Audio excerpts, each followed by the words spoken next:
Telangana digital media association అనేది ఈరోజు ఏర్పాటు చేయడం జరిగింది. ఇది ముఖ్యంగా ఏంటంటే యూట్యూబ్ ఛానల్స్ ఎవరైతే నడిపిస్తూ ఉన్నారో వాళ్ళందరూ కలిసి ఒక అసోసియేట్ అయ్యారు.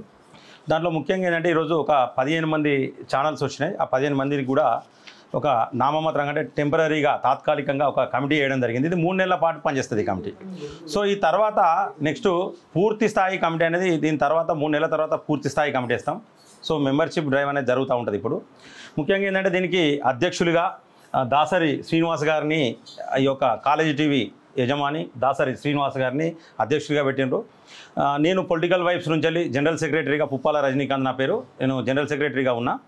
ముఖ్యంగా ఈరోజు ఎజెండా ఏం తీసుకున్నామంటే ఈ యొక్క దాడి జరిగిన ప్రదేశం అంటే మేము ఉన్నది ఇప్పుడు ఏంటంటే ఏదైతే గిరీష్ చిత్రగుప్త ఛానల్ యజమాని ఎవరైతే గిరీష్ దారం ఉన్నారో ఆ దాడి జరిగిన ఈ యొక్క నేల మీద ఈ యొక్క ఫ్లాట్లనే అసోసియేషన్ ఏర్పాటు చేసినాం. అంటే దీన్ని బట్టి మీరు అర్థం చేసుకోవాలి రేపు పొద్దున మా కార్యాచరణ ఎట్లుంటుంది అనేది. ఇవన్నీ ఛానల్స్ అన్నీ కూడా అంటే క్లియర్గా మేము ఏం చెప్తున్నామంటే ఇక్కడ ఆరోపణలు కాదు, ఖచ్చితంగా కేంద్ర సహాయ మంత్రి ఎవరైతే ఉన్నారో బండి సంజయ్ ఖచ్చితంగా స్పందించాలి. మరి ఆయన అనుచరులు అంటారు, వాళ్ళు నిజంగా అనుచరులు మేము కూడా మేము చూసినాం. బండి సంజయ్ గారు అనుచరులు అందులో మాకు చాలామంది కనిపించారు వీడియోలో. 5 మాత్రమే అరెస్ట్ అయ్యారు, కేసులు మాత్రం నామమాత్రంగా జరుగుతూ ఉన్నాయి. ఫోన్ చేసిన గంట తర్వాత పోలీసు వాళ్ళు వచ్చారంటే పరిస్థితి మరి ఈ ప్రభుత్వం ఏమైనా సహాయం చేసిందా అనే డౌట్ కూడా మాకున్నది. కాబట్టి ఇవన్నీ డౌట్స్ క్లియర్ చేయడానికి ఖచ్చితంగా కేంద్ర సహాయ మంత్రి బండి సంజయ్ గారు నేను క్లియర్గా చెప్తున్నా వారింటికి రావాలి, కంపల్సరీ వారితో మాట్లాడాలి. ఎందుకంటే ఎక్కడనో ఎవరికో అయితే పోయినరు, మరి ఈరోజు ఎందుకు స్పందిస్తలేరు? మరి ఆయన తెలంగాణ బిడ్డ కాదా? ఆయన ఈ దేశంలో పుట్టలేదా? పాకిస్తానోడా? మనం మాట్లాడతాం కదా పాకిస్తానోడు బంగ్లాదేశోడు అని, మరి ఆయన పాకిస్తానోడా? నేను ప్రశ్నిస్తూ ఉన్నా.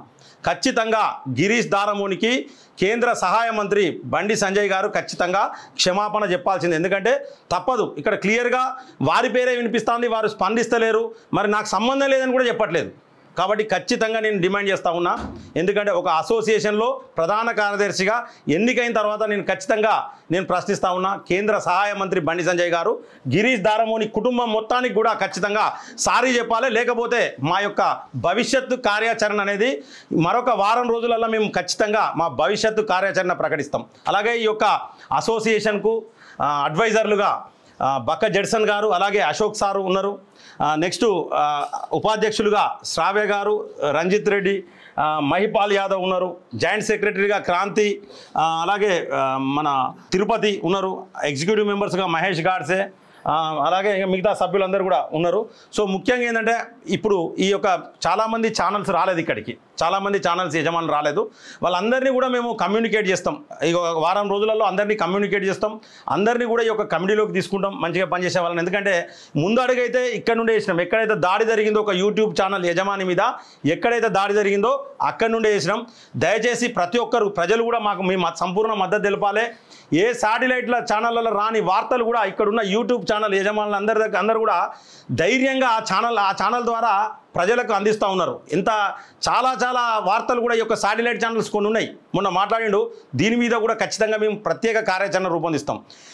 యూట్యూబ్ ఛానళ్ళు బ్లాక్మెయిల్ చేస్తాయి, బెదిరిస్తాయి. సో బెదిరించి డబ్బులు వసూలు చేస్తాయి. ఇట్లా దెబ్బలు పడతాయని ఒక ఛానల్ కూడా వేసిండు TV9 ఒకడు. వాని మీద కూడా ఖచ్చితంగా మా భవిష్యత్తు కార్యాచరణ ఖచ్చితంగా ఉంటుంది. ఎందుకంటే యూట్యూబ్ ఛానల్ అంటే చిన్న చూపు చూసే ప్రతి ఒక్కరికి కూడా కర్రుగాల్చి వాత పెడతామని కూడా నేను ఈ సందర్భంగా తెలియజేస్తున్నాను. నన్ను ప్రధాన కార్యదర్శిగా ఎన్నుకున్న ఈ యొక్క అసోసియేషన్ సభ్యులందరికీ కూడా పేరున శిరస్సు వంచి పాదాభివందనం చేస్తున్నా. Thank you so much.